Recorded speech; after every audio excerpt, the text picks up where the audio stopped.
Hi అండి, నమస్తే. ఈ వీడియోలో చూపించబోయే రెసిపీ చాలా హెల్దీ అయింది. పంచదార బెల్లం లేకుండా తయారు చేసే ఈ బార్స్ ని మీరు కూడా తయారు చేయాలనుకుంటున్నారా? మరి ముందుగా వీటి పేరేంటో తెలుసుకోరా? Dry fruits energy chocolate bar. ఇలాగే మనకి మార్కెట్ లో కూడా దొరుకుతాయి. బయట దొరికే వాటికంటే కూడా చాలా క్వాలిటీగా మనం ఇంట్లోనే తయారు చేసుకోవచ్చు. మరి ఆలస్యం చేయకుండా చూసేద్దామా? ముందుగా కడాయి వేడి చేసుకొని డ్రై ఫ్రూట్స్ ని వేయించుకుందాము. కడాయి వేడైన తర్వాత అందులోకి 1 కప్పు బాదం పప్పు, అలాగే జీడిపప్పు 1 కప్పు, పావు కప్పు పిస్తా వేసాను. నా దగ్గర ఉన్న డ్రై ఫ్రూట్స్ తోనే నేను తయారు చేసుకుంటున్నాను. మీ దగ్గర దీనికంటే ఎక్కువ ఉన్నా లేదా మీ దగ్గర ఏవి అందుబాటులో ఉంటే వాటిని వేసుకుని తయారు చేసుకోండి. ముందుగా వీటిని అయితే వేయించేసాను మంచిగా.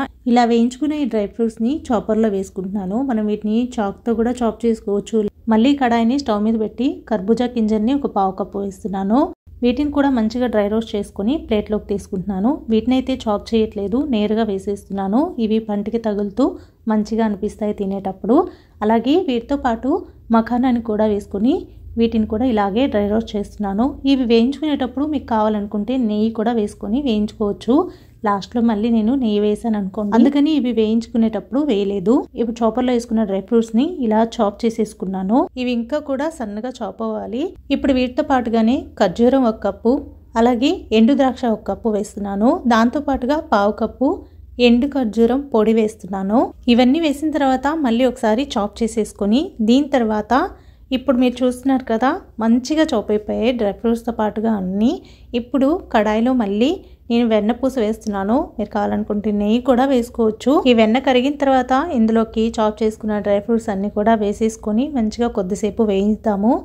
తర్వాత ఇందులోకి 1 పావు కప్పు వరకు తేనె వేస్తున్నాను. తేనె వేయడం వల్ల మంచిగా బైండింగ్ అవుతుంది. అలాగే మనం ముందుగా వేయించి ఉంచిన కర్బూజా గింజల్ని కూడా వేసేస్తున్నాను. ఇందులో వేసే డ్రై ఫ్రూట్స్ అన్నీ కూడా మీకు ఎంత క్వాంటిటీ కావాలనే దాన్ని బట్టి వేసుకోండి. కొంతమందికి జీడిపప్పు ఎక్కువ వేస్తే నచ్చదు. అలాంటి వాళ్ళు జీడిపప్పుని తగ్గించి ఏవైతే మీకు ఎక్కువ ఇష్టమో వాటిని ఎక్కువగా వేసుకొని కూడా తయారు చేసుకోవచ్చు.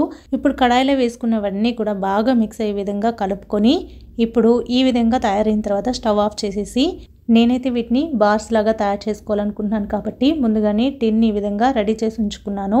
అంటే మనం బటర్ పేపర్ వేసి పెట్టుకుంటే ఈజీగా తీసుకోవడానికి వీలవుతుంది. ఇదే ప్రాసెస్ని ప్లేట్ మీద నెయ్యి అప్లై చేసుకొని కూడా చేసుకోవచ్చు. లేదు అనుకుంటే ఉండల్లాగా చేసుకొని కూడా తయారు చేసుకోవచ్చు. ఇది వేడి మీద ఉంది. పూర్తిగా చల్లారిన తర్వాత కట్ చేసి బార్స్ లాగా తయారు చేసుకుందాము. ఇప్పుడు కొద్దిసేపు దీన్ని చల్లారడానికి పక్కనుంచేసి వీటిని ఇప్పుడు డీప్ చేయడానికి చాక్లెట్ని మెల్ట్ చేసుకోవాలి. దానికోసం బౌల్లోకి డార్క్ చాక్లెట్ 1 కప్పు, అలాగే 1/2 కప్పు మిల్క్ చాక్లెట్ వేస్తున్నాను. మీరు పూర్తిగా డార్క్ చాక్లెట్తోనే తయారు చేసుకోవచ్చు. దీన్ని డబుల్ బాయిల్ పద్ధతిలో మెల్ట్ చేయడానికి ఉంచాను. ఈలోపు డ్రై ఫ్రూట్స్ మిశ్రమం చల్లారిపోయింది. ఇప్పుడు దీని విధంగా పీసెస్ కింద కట్ చేసుకుందాము. ఈ పీసెస్ కూడా మీకు నచ్చిన షేప్లో కట్ చేసుకోండి, పెద్దవి చిన్నవి అనేది. నేను ఇక్కడ ఒకటి పెద్దది ఒకటి చిన్నది అలా కట్ చేశాను మీకు చూపించడానికి. ఒకే షేప్ రావాలని ఏమీ లేదు. వీటిని కట్ చేసి ప్లేట్లోకి తీసి పక్కన పెట్టేశాను. తర్వాత చాక్లెట్ కూడా చక్కగా మెల్ట్ అయిపోయింది. ఇప్పుడు ఇందులోకి డ్రై ఫ్రూట్స్ బార్ని చాక్లెట్లో డిప్ చేద్దాము. మీకు కావాలనుకుంటే ఫుల్గా కూడా డిప్ చేసుకోవచ్చు. నేనైతే ఒకవైపు మాత్రమే డిప్ చేశాను చాక్లెట్ని. దానివల్ల చాక్లెట్ కొంచెం తక్కువ పడుతుంది, అలాగే చూడడానికి కూడా బాగుంటుందని. ఈ చాక్లెట్ని చూడడమే పిల్లలకి ఇంకేమీ కనబడదు, చక్కగా తినేస్తారు. రోజుకి 1 పీస్ తిన్నా కూడా మంచి ఎనర్జీ ఇస్తుంది, అలాగే చాలా హెల్దీ కూడా. ఇది కేవలం పిల్లల కోసమనే కాదు, పెద్దవాళ్ళకి కూడా చాలా మంచిది, ముఖ్యంగా ఆడవాళ్ళకి ఇంకా మంచిది. ఇలా చాక్లెట్లో డిప్ చేసి ఈ విధంగా బటర్ పేపర్ వేసుకున్న ఒక ప్లేట్లోకి తీసేస్తున్నాను. ఇలా అన్నీ కూడా రెడీ చేసుకున్న తర్వాత వీటిని ఒక 10 నిమిషాల పాటు ఫ్రిడ్జ్లో పెట్టుకోవాలి. 10 నిమిషాలు ఫ్రిడ్జ్లో పెట్టిన తర్వాత చక్కగా ఇవి సెట్ అయిపోయాయి.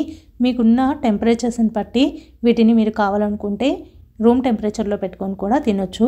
లేకపోతే ఎక్కువ వేడి ఉంది, టెంపరేచర్స్ ఎక్కువ ఉన్నాయనుకుంటే మాత్రం ఫ్రిడ్జ్లో పెట్టుకోండి, లేదంటే చాక్లెట్ మెల్ట్ అయిపోతుంది. ఇవి 10 రోజుల నుంచి 15 రోజుల వరకు బయటైనా ఉంటాయి, ఫ్రిడ్జ్లో అయినా కూడా నిలువ ఉంటాయి. ఈ విధంగా డ్రై ఫ్రూట్ చాక్లెట్ ఎనర్జీ బార్స్ని తయారు చేసేసుకోవచ్చు.